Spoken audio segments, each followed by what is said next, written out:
DGTV, une chaîne Wint pour la cause de Christ.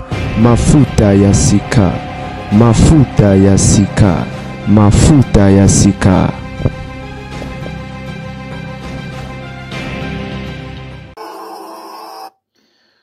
Bote bandi MDG TV Mafuta Yasika nzamba mona papambolela ngai bino. Izalinga bino la grande dame avec un grand G kana cadre actualité bandeko babolingo. Mikolo la famille n'a motivé au sabe émission te hein. N'a motivé te je sais pas. Nzamba pia nka makasi ba matière eza tellement ebele. Ah, bobino boye bien, et vie ezaka bongo ya moko. Tu te sens motivé, moko motivation neti kimina nou. Bon, dia ba mambo bele ka ya vite ozala nango mais sinon tant nzamba pia makasi to pe makoki disponibilité to se dépasser quand même. To yela bino ba news.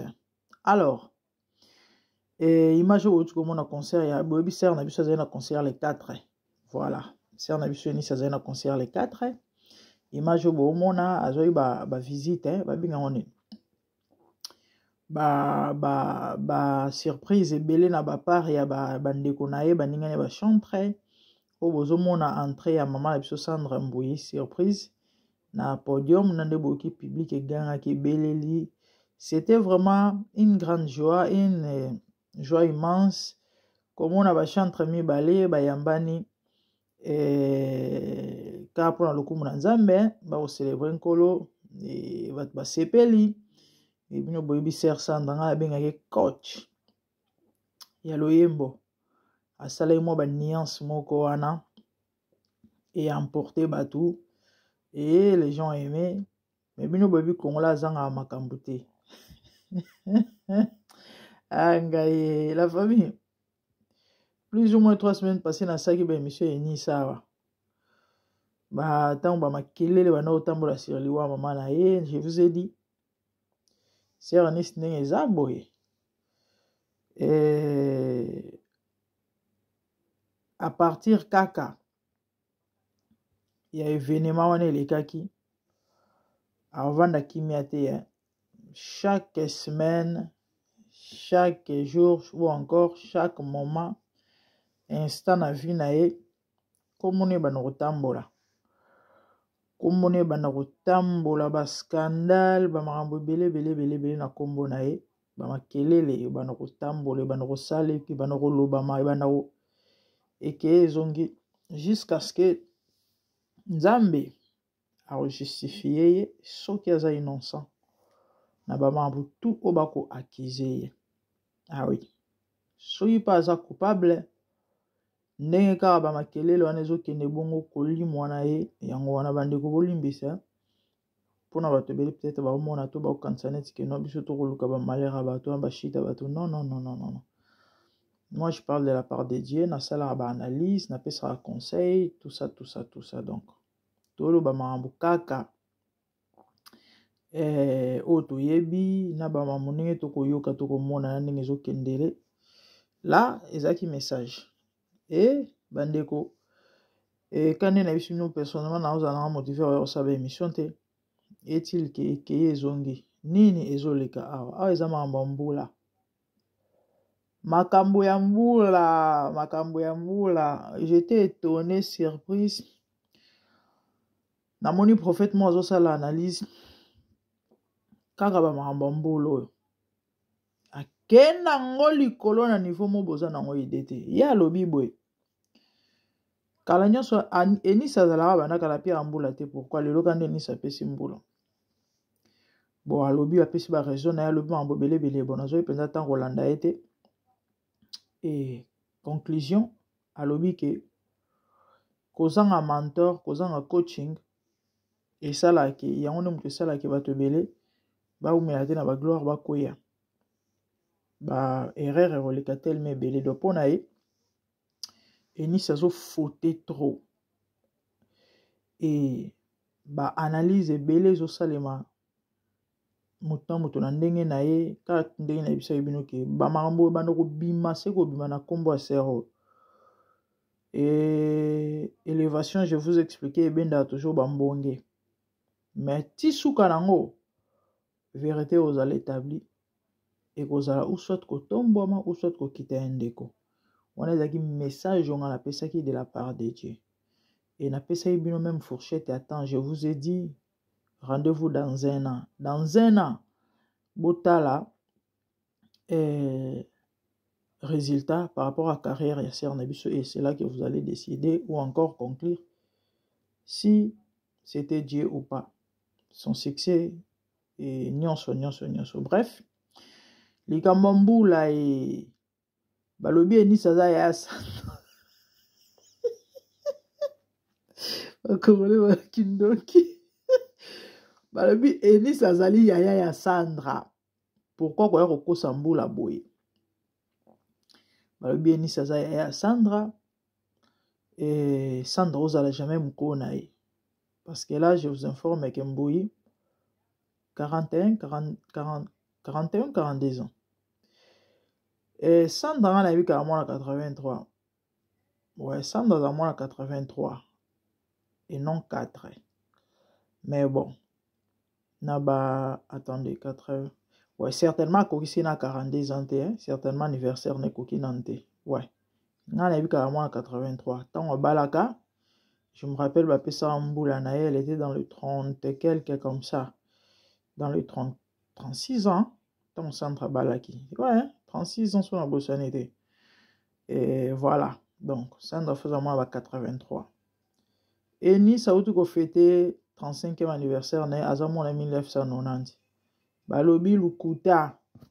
Eza Jangunda. Bandeko.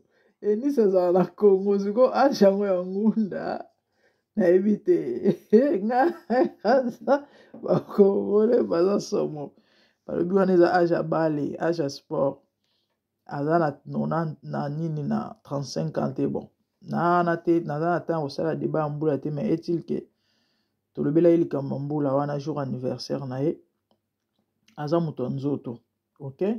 Munene ebimisa bato mikolo boyebi yango topesa ye conseil na ndeko soki akokende gym ekosunga ye makasi surtout ke nano abali te na boti te Sandra des enfants tanda azo maintenir taille na ye azo garder taille eza te kasala befort te bien sûr kasala befort donc voilà c'est un peu ça donc ser so osala sport oza malamu ekosunga ye munene ya nango kaka munene bandeko ana ye mokolo ya Sandra te mwana ya bato Botika et elle a 35 ans, autocoxa 35 ans.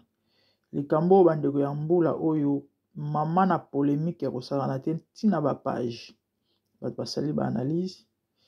Et pour na batu misusu, balobi que elle est en train d'exagérer. A komi bisalela mingi. Bisalela mingi. Kozanga coaching, kozanga mentor. Bon, azala na frère na ya prophète azala mentor na ye azala ka babenga manager na ye je sais pas trop et soki ye peka conseiller na ye na éviter mais bon nzambe ka sunganga na mamokolo bateo balobi que sert il faut azana ba conseiller parce que elle en fait de trop benga nini ba sorti ezanga tina elingi bongwane ko mono ya chamale ya femme Tamara et ti lelo na ndenge femme Tamara yoka na soute Tamara limwa na circulation donc polémique ke ezongi likamba mbula mwana bato na 35 ans bandeko elle n'a pas 40 ans arrêtez s'il vous plaît Sandra azamko na ye ezaka Sandra azamto nzoto botolo ba mike par rapport à Eunice Adam nzoto mike te mais à taille normale par rapport à Eunice a munene c'est tout à fait normal donc yango te mutu elobi ke Eunice aza yaya eza aza nde mutu munene nzambe asunga ye nana bali te nana boti te crainte nde yango wana lelo so abandi kobota nzambe kaka so okende gym ozala malamu mpenza élévation ebenda bambonge élévation ebendaka mipepe yango Moïse Matuta yemba lobi soko mati mingi na vie keba na vertige. Préparez-vous mes frères et sœurs dans les secrets, dans les coulisses avant que ça l'apparition parce que boyeba ke beaucoup kutana na yango ya modèle na modèle na mamba lokuta ba robamba bino yango na mamba solo ba ko tordre ba ko changer ba balola ba sens. C'est comme ça. Le fait à kozala élevé à koyeba na ya kozala star kozala personnage public en tout cas ma finga ba critique ba nyonso yo ba biloba loba sur la personne eza inévitable. Donc vous qui venez de nous donner leçon dans vos commentaires boyeba ke mamango ezala nango ka ndengwana pe ekotika la ndengwana depuis la nuit des temps, ça a toujours été comme ça. C'est ça.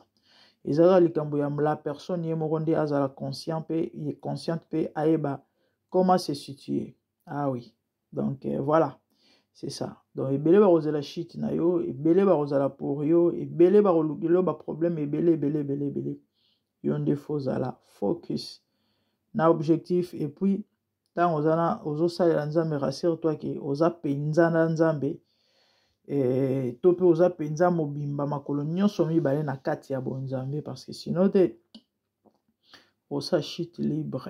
C'était ça. Abonnez-vous massivement si MDG était vraiment foutu. C'est comme c'est la grande dame. Tout le monde va de bonnes choses. Merci. Au revoir. Bye.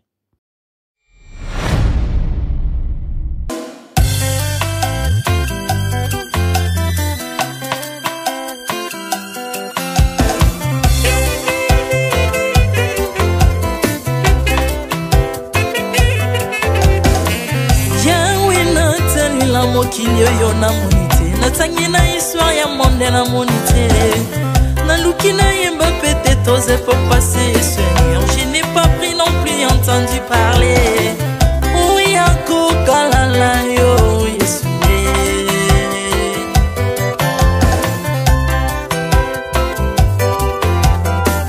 même na domaine ya sorcellerie nationale atana oyo ya international Papa yo kisangwa banzamba mokilo yo mokota kufa se kwa lokola yo Yesu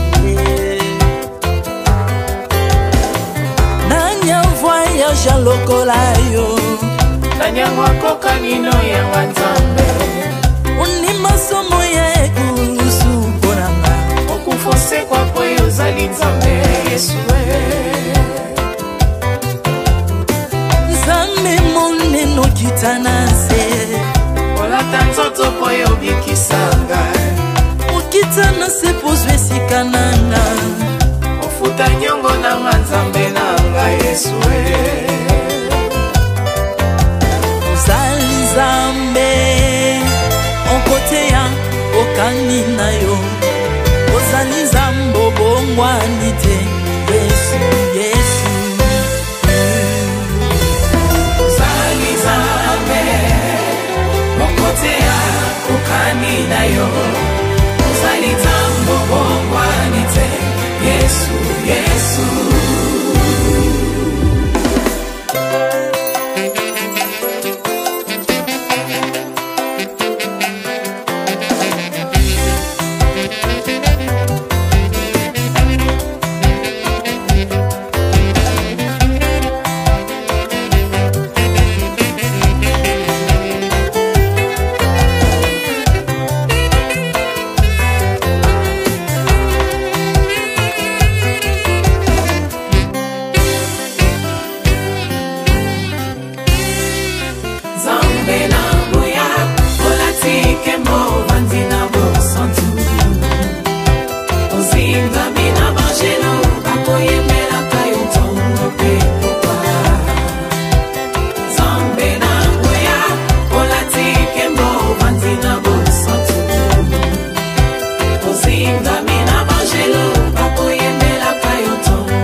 Ozali nzambe na bomoi papa Ozali nzambe na bomoi yawe Ozali kondi oyo esimba bomoi nanga Ozali nzambe oyo abikisa maladi Nakokende wapi nzambe soki na yo te Ikole vandelo na yo yawe Mabele nyotelo na yo Ozali nzambe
Se métamorphosé aussi mingo sambwe maladie na biso olingo baby naza toxiqué grâce à lui.